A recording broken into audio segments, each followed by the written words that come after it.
ইমাম সাহেব কোথায়? ফজরের সময় দেখি নাই, জোহরের সময় দেখি নাই, এখন তো আসরের সময় হয়ে যাচ্ছে। এবার ইমাম সাহেব আসলে অবশ্যই তাকে জিজ্ঞাসাবাদ করতে হবে, আর আমরা অন্য ইমাম সাহেব নেবো 5,000 টাকা দিয়ে। আরে ওই দেখো নবাব সাহেব এসে গিয়েছে। আসসালামু আলাইকুম। আরে ইমাম সাহেব এসে গিয়েছে, এখন জিজ্ঞাসাবাদ করো। আরে আপনাদের অসন্তুষ্ট লাগতেছে কেন? তাহলে কি আমরা বসে বসে আঙ্গুর ফল কমলা খাবো? আগের মাসেও তুমি ছুটি কাটিয়েছো, এখনো ছুটি কাটাচ্ছ। 2,000 টাকা বেতন থেকে কাটা হবে। ভাই আজান দিয়ে দিয়েছে, আগে নামাজটা পড়ি। আমাদের জবাব চাই, কোনো তালবাহানা করা যাবে না।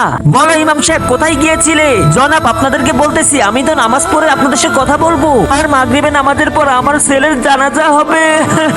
আরে আপনার ছেলের জানাজা? বন্ধুরা আজকে দেখবো শয়তানকে হারিয়ে কারা কারা আল্লাহকে ভালোবাসে। তারাই শুধু চ্যানেলটি সাবস্ক্রাইব করে কমেন্টে আল্লাহু আকবার লিখে যাবে, আর যারা শয়তানকে ভালোবাসে তাদের ভিডিও দেখার দরকার নাই। আরে আপনার বাসায় কে আছে? আপনি এখানে নামাজ পড়াইতে এসেছেন? আমি তো আল্লাহর ঘরের সাধারণ একজন খাদেম, আর এই মসজিদের দায়িত্ব তো আমারই। যদি আমি এখানে না আসি তাহলে কে নামাজ পড়াবে? নিঃসন্দেহে ইমামরা আল্লাহর ঘরের খাদেম, তার জন্য তাদের সাথে ভালো ব্যবহার করা উচিত। ভিডিও ভালো লাগলে চ্যানেলটি সাবস্ক্রাইব করে দিও।